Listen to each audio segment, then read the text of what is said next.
Hey YouTube, welcome back to another History Teacher Reacts video with Mr. Terry as I continue my search for historical knowledge found here on the internet. Is it time to change up my intro?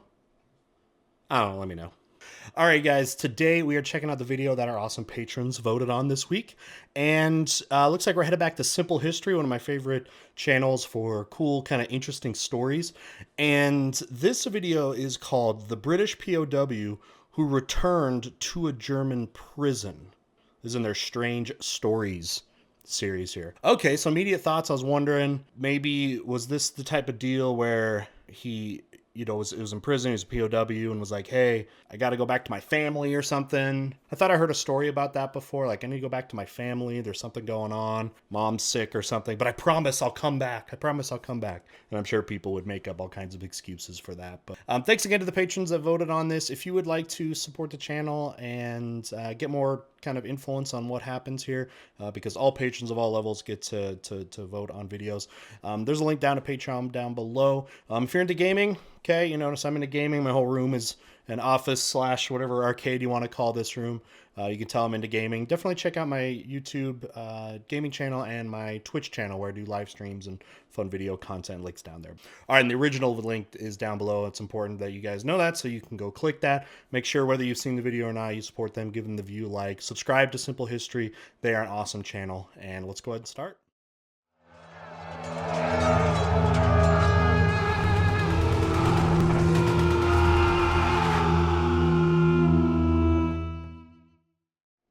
This video was made possible by Supremacy 1914, a free online PvP strategy game where you can choose a real country from World War I to lead and battle up to 500 other players in real-time strategy games.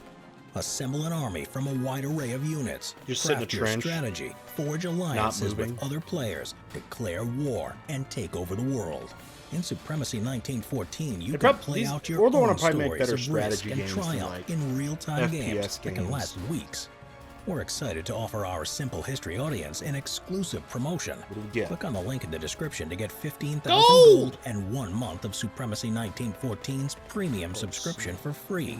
This offer is only available for 30 days, so check it out now. We also have a special game set up for the first viewers to click the link. Watch till the end of the video to find out more. The British POW who returned to a German prison.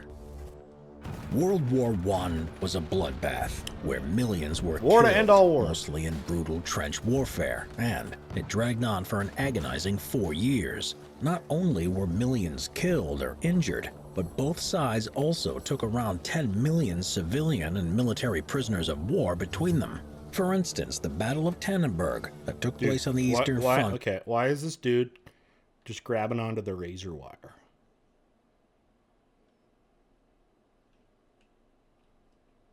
No wonder you're in a military prison. In August of 1914, between the German and Russian armies, led to a resounding defeat of the Russian forces. This resulted in the almost complete destruction of the entire Russian Second Army, as well as 92,000 Russian... Let's extend that. Let's ended the Russian Empire. World War I ended the Russian Empire. You know, the Bolshevik Revolution, the Communist Revolution is going to build itself upon this as well, and they're going to take out the monarchy, and they're going to, go that route. Huge deal. I mean, World War I affected Russia more than anybody, really. Russian soldiers being taken prisoner. Around the same time on the Western Front, 29-year-old Captain Robert Campbell of the British 1st Battalion, East Surrey Regiment, was captured in northern France. This was during the intense fighting as the British Expeditionary Force retreated from Mons under heavy attack by the German forces. He was badly wounded and taken to a German military hospital. Then a few months later, when he was fully recovered... Hey, he's like... Is this back when war still had some ethical component to them, where you're like, hey, you got hurt, but you hurt, got hurt or whatever, we're gonna send you to a hospital, actually, instead of to rot and die in a cell or in a camp or just get killed on the spot.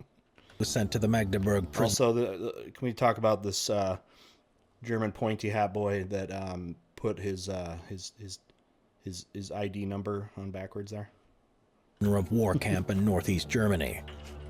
Then, after 2 years in late 1916, Captain Campbell received the news that his mother back in England was dying of cancer. Oh, is this the story? In a desperate attempt to get home and be with her, he wrote to German Kaiser Wilhelm II himself and begged to be allowed to go back to England so that he could see his terminally ill mother. Much to his surprise, the Kaiser gave him permission, on the sole condition that Captain Campbell gave his word to return after the visit.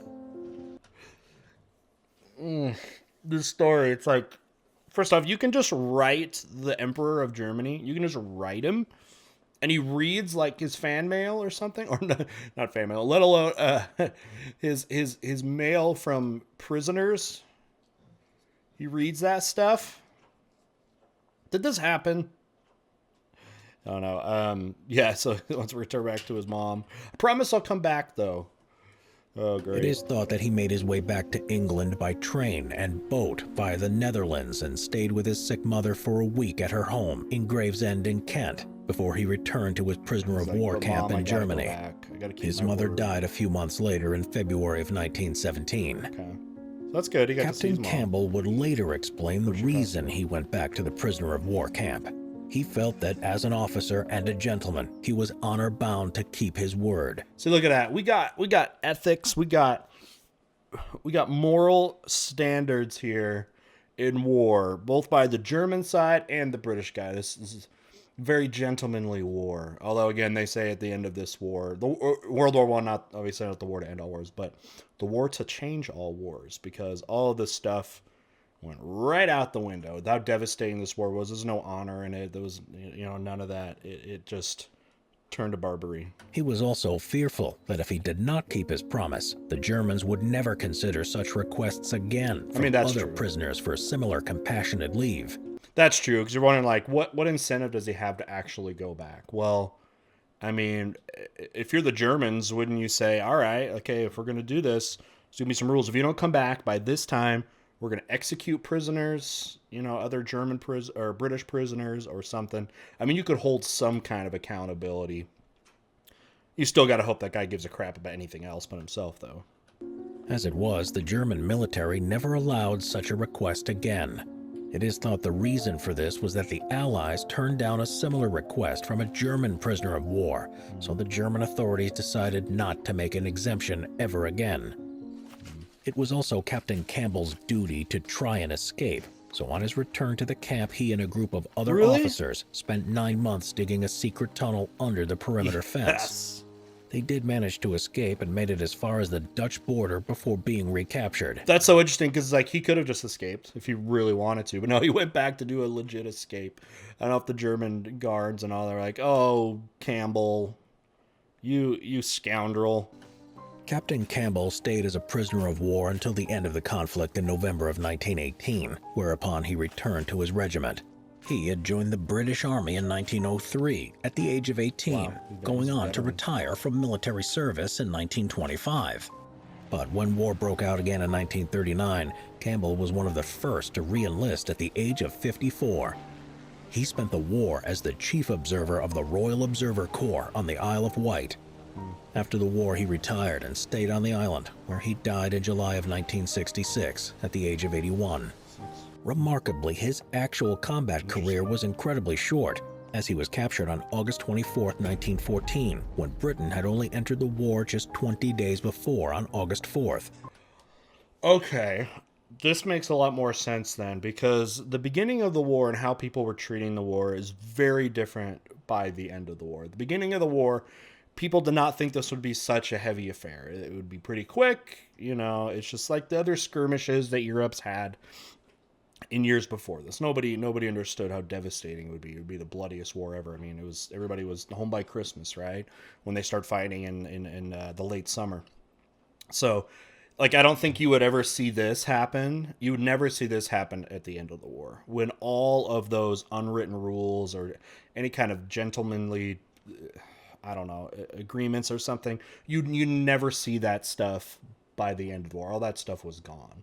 Plus, most of these people that were here at the beginning of the war are going to be dead by the end of the war, because of how many people died. By the end of the war, people fighting are very few that were actually there at the beginning. So the war changed a lot as the years went on during the war. So he spent the next 4 years in a POW camp, apart from the 2 weeks he was allowed to travel and visit his dying mother. Interesting. Supremacy 1914 is a free online PvP strategy game set during World War I, where you can seize control of a real country and carry them to victory. Great War. We have a special game set up for Simple History viewers. You can enter the game name Simple History and password Simple History and join the fight right now.